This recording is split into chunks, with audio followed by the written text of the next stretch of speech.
तफसीलात तो सामने पूरे हमारे महाराष्ट्र के सदर और साबिक़ रुकन पार्लियामेंट इम्तियाज़ जलील साहब ने आपके सामने रखा है कि उसी ज़िमन में कि जहाँ से हमारे मौजूदा मुंबई के सदर जहाँ से इलेक्शन लड़ रहे हैं वो सीट हमारे लिए विखार की सीट होगी और हम पूरी अपनी जान लगाकर वो सीट को निकालेंगे इंशाअल्लाह, वो सीट जीतेंगे इंशाअल्लाह।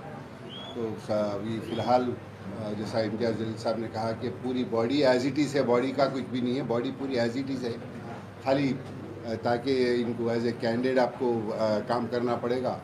तो इसलिए हमने सदर मजलिस बैरिस्टर असदुद्दीन ओवैसी साहब ने यह तय किया कि सदारत जो है सो जनाब रईस लश्करिया साहब को दी जाए। रईस भाई को बोलने लगा या आपने? आप बोलिए। मैं लास्ट बोलिए। सबसे पहले तो मैं मजलिस इत्तेहादुल मुस्लिमीन की जो सदर है हमारे असदुद्दीन ओवैसी साहब का मैं तहे दिल से शुक्रिया अदा करना चाहूँगा। साथ ही में अकबरुद्दीन ओवैसी साहब का भी शुक्रिया अदा करना चाहूँगा। महाराष्ट्र के अध्यक्ष हमारे इम्तियाज़ जलील साहब, हमारे इंचार्ज मुंबई के अहमद पलाला साहब, आप सभी लोगों का मैं शुक्रिया अदा करना चाहूँगा कि आप सभी लोगों ने मुझे इस लायक समझा कि मैं इस पोस्ट पे आके मुंबई का प्रभार संभालूँ मैं और मजलिस को आगे लेके चलूँ मुंबई में।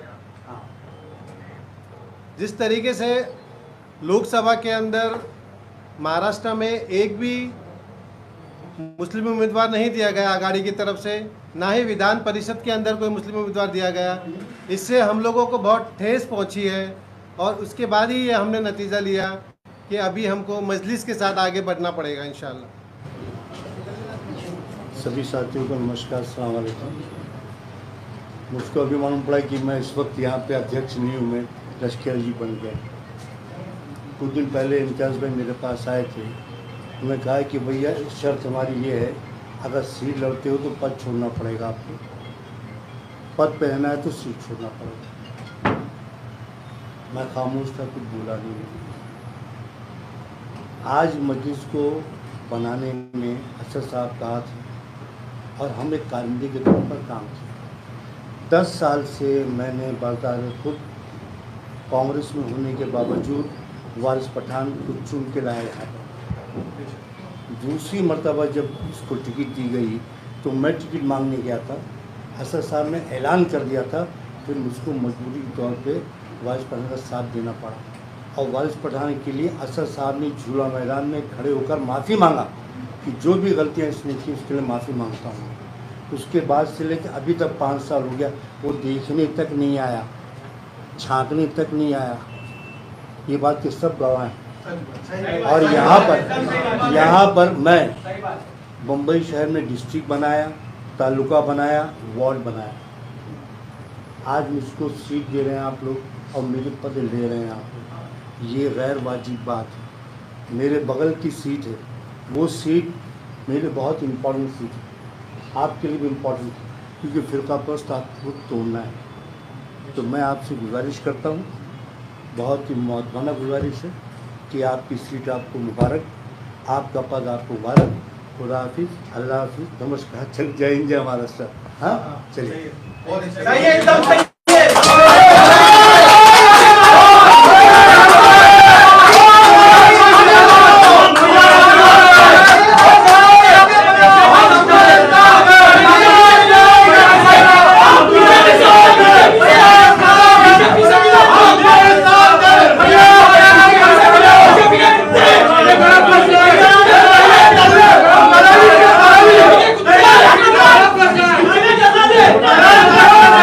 Yeah.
किसको दिखा रहा है? किसको दिखा रहा है? किसको दिखा रहा है? देखिए, फैयाज साहब जो हमारे बम्बई के अध्यक्ष थे, उनके आने से पहले ही मैंने आपको बताया था कि अच्छा काम किए हैं उन्होंने। अभी 15 तारीख के दिन जो तिरंगा रैली निकाली गई थी, बहुत अच्छे तरीके से सक्सेसफुल निकाली गई थी। इसमें फैयाज साहब पिछले कुछ महीने पहले जब हमारी उनके साथ मीटिंग हुई थी, बात हुई थी, मैंने साफ तरीके से उनसे पूछा था कि फैयाज साहब आप इलेक्शन लड़ेंगे या नहीं। उन्होंने कहा था कि नहीं, मुझे इलेक्शन लड़ना है करके। और अब जब ये बात फाइनल हो गई थी कि मुझे इलेक्शन लड़ना है, किसी भी हालत के अंदर मैं इलेक्शन लड़ूंगा, तब आप सोचिएगा, बम्बई छोटी तो कॉन्स्टिट्यूंसी है ही नहीं उसमें, कि एक अध्यक्ष बम्बई का अपनी कॉन्स्टिट्यूंसी का इलेक्शन भी लड़ेगा और बम्बई के ऊपर भी नज़र रखेगा करके उसमें। तो हमने फिर है तो उनको ये बोले कि फैयाज साहब अगर इलेक्शन लड़ रहे हैं तो फिर ये जिम्मेदारी किसी और को दे देंगे हम, आप इसके लिए तैयार है। ये सब तय हो गया कि भाई ठीक है, उन्होंने इलेक्शन लड़ रहे हैं, तो हमने ये बोला है कि हम भी आके हैं तो आपकी कॉन्स्टिट्यूंसी के अंदर मेहनत करना शुरू करेंगे, वहाँ पे प्रचार सभाएं जो भी करने का है हम करेंगे उसमें। तो ये सब फाइनल होने के बाद कल तक हमारी अच्छे तरीके से बातचीत हुई, बलाला साहब से बातचीत हुई, असद साहब से बातचीत हुई। सब होने के बाद ऐन वक्त के ऊपर यहाँ पे आके इस तरह का, मतलब मेरे हिसाब से ये किसी भी मतलब एक राजनीतिक पार्टियों के अंदर ऐसे चीज़ें होते रहती है, लेकिन हम ये एक्सपेक्ट नहीं करते हैं कि मजलिस के अंदर, क्योंकि मजलिस का नाम ही जो है वो इत्तेहाद है। अगर यहाँ पे आपका पद ले लिए, अगर हमने पद लेके ये बोले होते कि नहीं आप इलेक्शन भी नहीं, ये इख्तियार किसके पास है? ये पार्टी के पास इख्तियार है, या असदुद्दीन अवैसी साहब के पास इख्तियार है कि साहब नहीं, हम आपको पार्टी पोस्ट से भी निकाल रहे हैं, हम आपको टिकट भी नहीं देंगे। ये असद साहब बोल सकते हैं, लेकिन असद साहब ने खुद ने कहा कि नहीं, आप मुंबई का चेहरा है और हमारी नाक है, आप अगर इलेक्शन लड़ रहे हैं तो हम मेहनत करेंगे करके उसमें आपके लिए अभी से मेहनत करना शुरू करेंगे। तो यहाँ पे ऐसे वक्त के ऊपर आके ऐसी हरकतें करना मेरे हिसाब से किसी को भी शोभा नहीं देता है।